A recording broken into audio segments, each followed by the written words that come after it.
Okay, let's unpack this.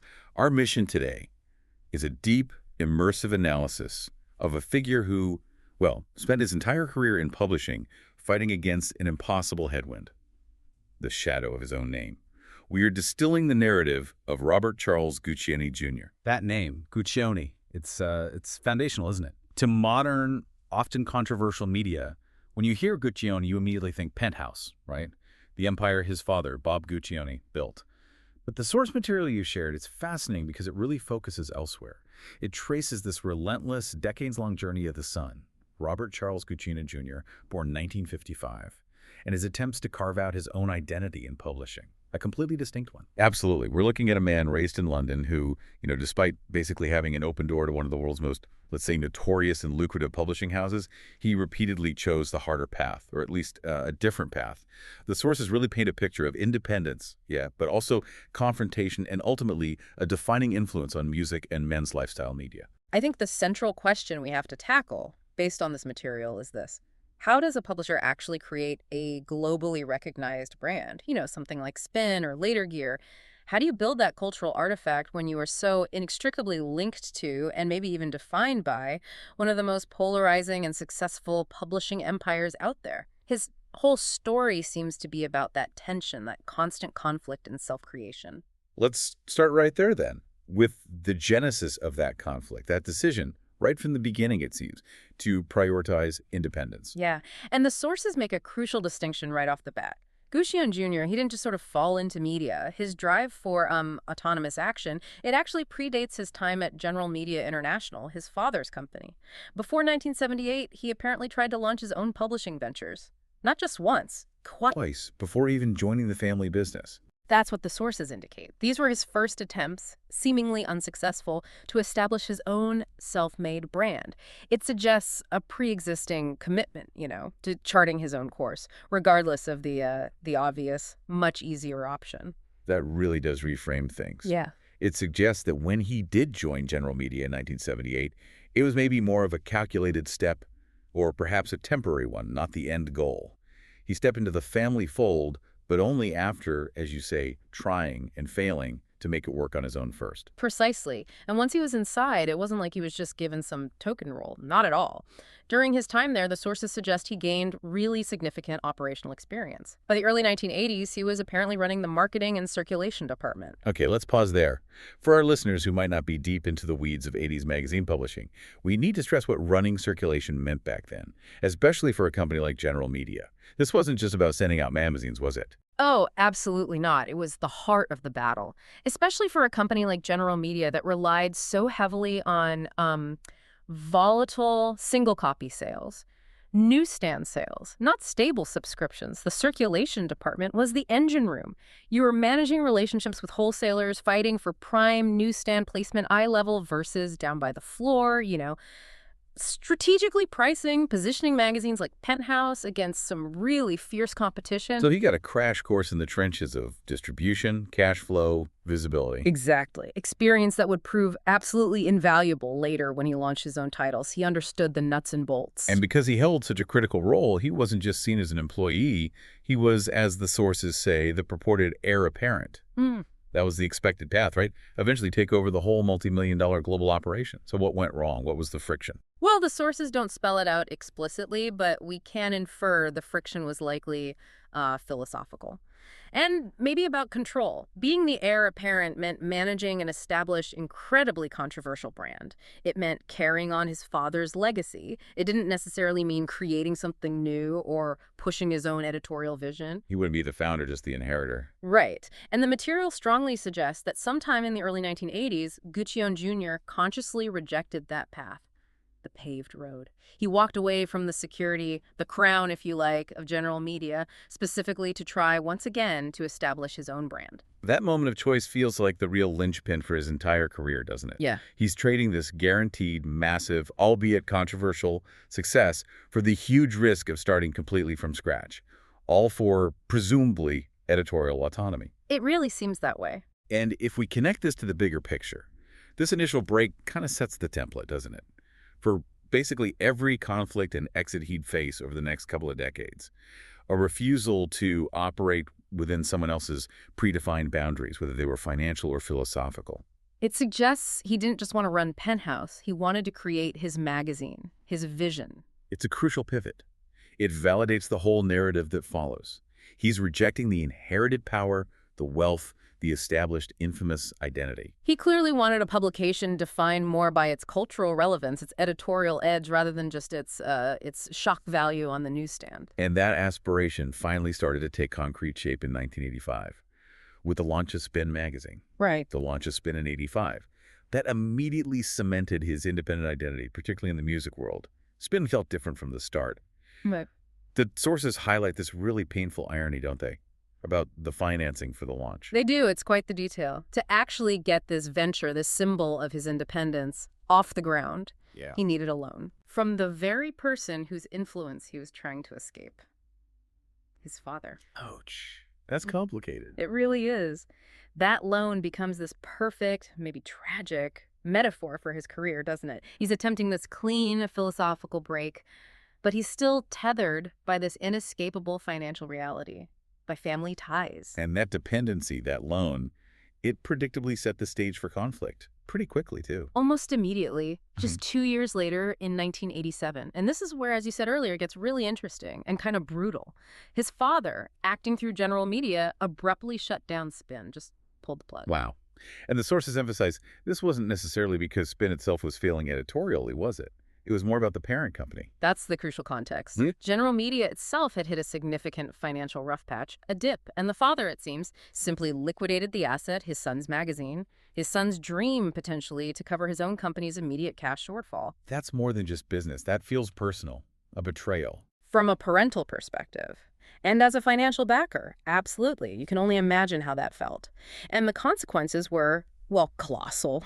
The sources describe a long-lasting estrangement between father and son. It apparently lasted for decades, only really starting to mend a few years before the elder Guccione died in 2010. So this fight for independent publishing literally tore the family apart for, what, nearly 25 years? It seems so. The son's vision was sacrificed, essentially, for the financial stability of the father's controversial empire. It's incredibly dramatic. You'd think the elder Guccione expected that move to be the end of Spin. Maybe a harsh lesson learned about challenging him. But the younger Guccione's response is really what cemented the magazine's identity and his own reputation for, well, sheer resilience. It really does showcase his commitment, his tenacity. Instead of just giving up, which many would have done, he immediately went out, secured new investors, and successfully relaunched the magazine later that same year, late 1987. That fast, relaunching a national magazine. It's staggering when you think about the logistics. You got to coordinate printers, secure distribution again, renegotiate contracts, rally the staff who've just been fired. To do all that in, what, less than 60 days? It's immense. And the sources confirm he managed to miss only 1 month of publication. 1 month. That's it. That signals incredible personal drive. But also, it must mean the staff believed in it too, right? They came back. Absolutely. It suggests a huge level of staff loyalty. They came back to him, to Spin, not to General Media. It cemented Spin as this magazine of survival, a counterculture voice that had literally stared down the monolithic power of the Penthouse organization and won. It completely validated his editorial vision. And that vision was key. Spin really defined alternative music coverage through the late 80s and 90s. It felt raw, provocative. Definitely. It actively challenged the established rock press, like Rolling Stone. It did that by championing emerging scenes and acts. Grunge, hip-hop, industrial music, stuff others were ignoring or slow to pick up on. But that same aggressive, high-pressure culture, maybe the thing that made it succeed, it also seemed to have created internal problems. Friction. Inevitably, perhaps. And that friction eventually manifested legally, didn't it, in 1996? Yes, we absolutely have to spend some time on this. The lawsuit filed by the former fact-checker, Stacey Bonner. It involved charges of sexual harassment and discrimination. Right. And this specific case needs careful handling, very careful nuance. Because the findings are often kind of lumped together or misreported. The sources are very clear. Guccione Jr. was specifically cleared of the sexual harassment charges. That's a crucial factual distinction we need to make right up front. Okay, cleared of harassment, but he was found liable on other counts. Yes. Two other distinct but equally critical accounts. These point more towards organizational failings rather than direct interpersonal misconduct in that specific charge. What were they specifically? The first liability finding was for promoting a hostile work environment. Now that suggests systemic managerial issues, an atmosphere that was maybe overly aggressive, volatile, high pressure, beyond what was considered legally a normal workplace standard, even in media. And the second? The second finding was for not paying Bonner comparably to a male counterpart who held a similar job position. That's a clear finding of discrimination based on gender, unequal pay. So if we look at the final legal outcome, the focus really shifts. It moves away from that specific explosive charge of harassment and lands more on a pervasive failure of management philosophy and a lack of equitable business practices. That seems a fair summary. The man who fought so hard for editorial independence from his father's empire ended up being legally liable for fostering an inequitable environment within his own independent venture. There's a real irony there. It really highlights the tension maybe inherent in his leadership style, doesn't it? It could, yeah. He created this space for really groundbreaking journalism, for voices that weren't heard elsewhere. But the internal operations, perhaps, reflected that same aggressive, boundary-pushing nature of the leadership. Maybe too much so. It's a crucial data point linking back to our main theme, isn't it? That highly autonomous, maybe even volatile style required to build such a brand. It often seems to clash with the need for stable, standardized management and fair treatment of staff. And that lawsuit, it really signaled the beginning of the end for his time there. Yeah, the Spin era concluded just a year later. In 1997, he sold the magazine to Vibe, wasn't it? That's right, Vibe Media. So he successfully built it, resurrected it against the odds, made it a cultural institution, and then sold it. But the sources indicate he didn't exactly take a long break. Not at all. He jumped right back in. The transition was immediate, decisive even. Having sold Spin in '97, Guccione Jr. founded his next major venture, Gear, launching it in 1998. And it was a clear pivot, right away from music counterculture, straight into men's lifestyle, but with his own distinct twist, naturally. And interestingly, this one was initially launched and published over in the UK, wasn't it? Yes, that's noted in the sources, perhaps seeking a bit of geographical distance from the intense scrutiny of the U.S. market, maybe trying to get away from his father's immediate orbit again, or maybe just tapping into his London roots. Could be. And Gear launched right into the thick of the Lad Mag explosion, right? Late 90s, Maxim, FHM were huge then. Exactly. It was an incredibly crowded market. Visually driven, he needed a clear angle, a differentiator. And the content profile seems designed to provide just that. The sources describe Gear's specific focus as this fusion, revealing pictorials, popular singers, B-movie actresses, models side by side with articles on gadgets, cars, fashion, guide tales of sex, sports. It was a very calculated mix, wasn't it? Spin was about, intellectualizing music, finding the edge there. Gear seemed much more focused on monetizing this intersection. You had aspirational tech and consumer goods, the stuff that attracts high-value advertisers like electronics, cars, liquor brands, and you paired that with easily digestible, often provocative sexual imagery to grab attention on the newsstand, dominate visually. The debut cover star set the tone, didn't it? Keita Wilson, September 98. She was known from La Femme Nikita then, quite edgy. Right, an aggressive choice straight out of the gate. And the sources mention the use of publishing stunts to drive visibility. Which brings us to probably the most talked about example of Gear's strategy in that vein. Ah, yes. That would almost certainly be the publication of a nude photo of the soccer player Brandi Chastain. Right after her iconic World Cup moment. Exactly. Chastain was famous for that moment, ripping off her jersey in celebration after scoring the winning penalty in the 1999 Women's World Cup final, a moment of pure athletic triumph, seen globally. So by publishing a fully nude photo of her, Gear was deliberately leveraging that fame, but also challenging that specific, wholesome, athletic image. Commercializing her boundary-breaking moment in a very different way. Precisely. These stunts were designed to get people talking, to be debated in mainstream media. Essentially free advertising that created massive buzz. And commercially, did it work? Did Gear succeed? For a time, yes. The magazine apparently peaked with a circulation of around 500,000 copies sold in 2001. 500,000. That's pretty significant. It made Gear a real player in that Lad Mag space, even if it maybe didn't reach the absolute stratosphere of Maxim. No, perhaps not Maxim's peak, but still, it proved again he could launch and rapidly scale a successful niche brand in a competitive market. But like Spin, this chapter was also relatively brief. The sources say the magazine was discontinued just 2 years after that peak, in 2003. That's correct. 2003 was the end for Gear. But before it closed, Gear ignited a controversy that maybe perfectly encapsulates that whole era's conflict. The clash between old guard morality and new media risk-taking. Okay, this one requires us to really step back and remember the cultural climate around the year 2000. Gear ran a risque pictorial featuring the actress Jessica Biel. And the key detail here, she was only 17 years old at the time. Still legally a minor in many contexts. Right. And crucially, she was simultaneously starring as Mary Camden, the wholesome, often troubled, but ultimately good-hearted eldest daughter on the hugely popular WB family drama, Seventh Heaven. The contrast couldn't have been starker, could it? Seventh Heaven represented this carefully manufactured, televised, family-friendly image of innocence. Prime-time wholesomeness. And Gear represented the aggressive, sexualized reality of the modern publishing world, especially the men's magazine sector. It feels like Guccione Jr. was actively using that tension, didn't it? The gap between her on-screen persona and her real-life coming of age, using it to maximize controversy, buzz, and ultimately sales. It seems entirely intentional, a calculated risk designed to provoke. And the reaction, particularly from her fictional TV family, was immediate and quite shocking. Her Seventh Heaven castmate Stephen Collins, who played Reverend Eric Camden, her father, on the show, he publicly condemned the pictures. And he used incredibly strong, incredibly serious language. He described them as, quote, child pornography. Yeah.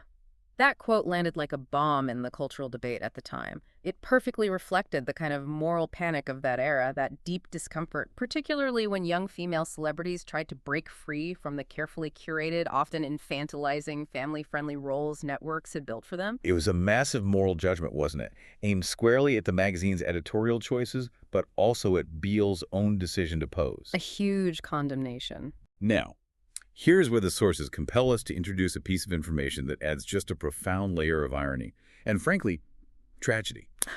We have to place that public condemnation by Stephen Collins directly alongside the crucial later information provided in our sources, that Stephen Collins himself later admitted to 3 counts of child abuse. The juxtaposition is, well, it's devastating and deeply disturbing. The person who took the loudest, most forceful, moralizing stance against the publication of these photos, the one who used the most explosive, damaging language to condemn both the actress and the publisher, was himself later revealed to have committed horrific acts against children. This irony, it does more than just recontextualize the Biel controversy itself. It forces you, the listener, to fundamentally reconsider the whole moral landscape of celebrity, media, and public judgment back in the early 2000s. Absolutely. That moral high ground, so aggressively claimed by Collins in that moment, was revealed to be entirely, horrifically compromised. It makes the entire media debate surrounding the Biel photos, especially the question of who gets to judge whom, look profoundly hypocritical in retrospect. It really serves as a stark flashpoint. It highlights how Guccione Jr.'s willingness to push boundaries to court controversy inevitably drew fire. But the source of that fire, in this very prominent case, was deeply, tragically flawed. It also brings up that critical question of agency versus exploitation, doesn't it? Exactly. Because there was another side to the reaction. We have to include the alternative viewpoint mentioned in the sources. A.J. Jacobs, writing in Esquire magazine at the time, offered a completely different perspective. He praised the photo shoot, calling it a brave move by Biel herself. And that provides the necessary balance, doesn't it? Was this primarily exploitation by Gear, by Guccione Jr. taking advantage of a young star? Or, as Jacob suggested, was this actually a young celebrity attempting to seize control of her own narrative, actively choosing to shed the innocent, network-defined persona that had been imposed on her? Was the magazine simply providing the platform for her to assert her adult identity, challenging the moral gatekeepers who wanted to keep her confined? It's the crux of the debate. The Esquire argument frames it as an act of agency on Biel's part. So the Biel controversy, in many ways, becomes the absolute peak of Gear's strategy, doesn't it? Generate intense cultural debate, get everyone talking, and achieve maximum exposure and brand visibility as a result, even if it's skirted very close to the edge. It certainly seems to have achieved that, for better or worse. Okay, so Gear folds in 2003, and then following that, we see this really dramatic and, frankly, quite unexpected pivot in Guccione Jr.'s career path. It is a surprising jump, isn't it? In 2005, he moves completely away from the worlds of music, counterculture, and men's lifestyle magazines. He shifts his focus entirely to science publishing. Science, that feels like a complete U-turn. It does. He purchased Discover magazine, a well-respected science publication, from Disney Publishing, and he formed a new company, Discover Media, LLC, to publish it. On the surface, it almost looks like a deliberate turn towards stability.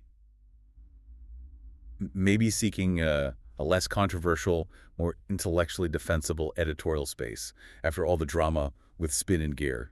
That's a very plausible reading. Perhaps it was pragmatic, after years in the extremely volatile music and men's markets, dealing with constant controversy, lawsuits, family feuds, moral condemnation. Maybe science media looked like a safer harbor, potentially offering more stable, high-value advertising from, say, technology pharmaceutical sectors. A calculated business move away from the high-drama image he'd cultivated.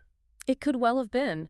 The science vertical generally offers a cleaner advertising landscape, maybe more potential for subscription stability, which was often lacking in the rough-and-tumble newsstand world where he'd spent most of his career. But the stability didn't last long, did it? Yeah. His tenure there was incredibly short. Shockingly short, actually. He was ousted as CEO just 2 years later. In 2007, gone. 2 years. What happened? Well, the reason cited for this swift exit is really the final, compelling piece of evidence that seems to tie his whole career narrative together. According to the New York Post, the cause was, and I quote, a falling out over philosophical differences with his financial backers about how to run the company. Philosophical differences with his financial backers. That phrase. Yeah. It just echoes, doesn't it? It's the recurring theme, the constant echo throughout his professional life. Let's just quickly trace that pattern again because it's striking. First, he walks away from his father's company, the ultimate financial backer, driven by, we assume, the philosophical desire for his own editorial autonomy. Right. Break number one. Second, his time at Spin, while incredibly successful culturally, ends partly shadowed by those legal findings about the internal work environment, suggesting perhaps a philosophical incompatibility between his aggressive, maybe auteur-like editorial vision and standard, stable organizational management. Okay. Clash number two, internal this time. And then finally, his pursuit of what looked like stability at Discover. It ends explicitly because his management philosophy, presumably still highly autonomous and maybe risk-oriented, clashed directly with the corporate objectives of his new financial partners.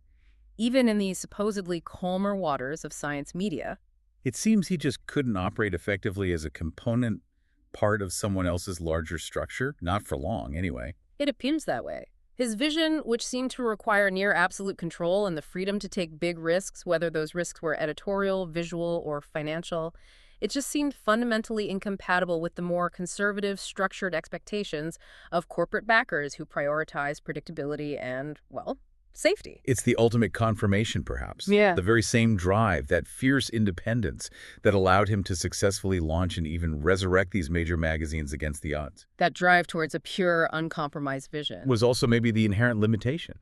The thing that prevented him from maintaining long-term partnerships within almost any established financial structure, whether it was family or corporate investors. His career seems defined as much by the creation of these significant cultural artifacts, these magazines that really captured a moment, as it is by the dramatic, turbulent nature of his exits from them.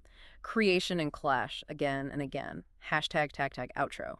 So what does this all mean? For you, the listener, now that we've taken this deep dive through the source material on Bob Guccione Jr., we've traced this remarkable path, really defined by constant tension, haven't we? That pursuit of personal ambition, trying to escape the family legacy, it defined his starting point.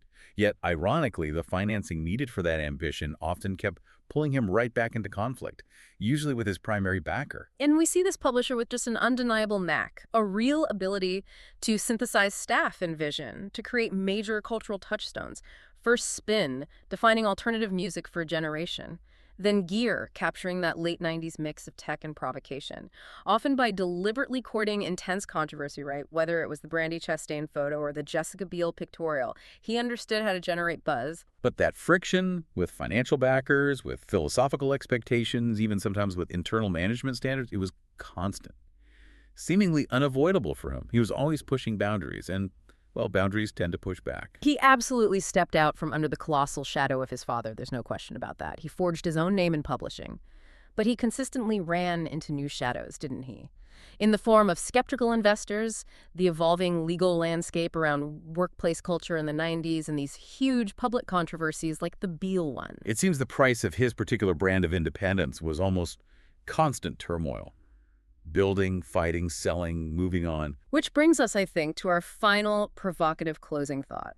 Something for you to consider, based on everything we've synthesized from the sources today.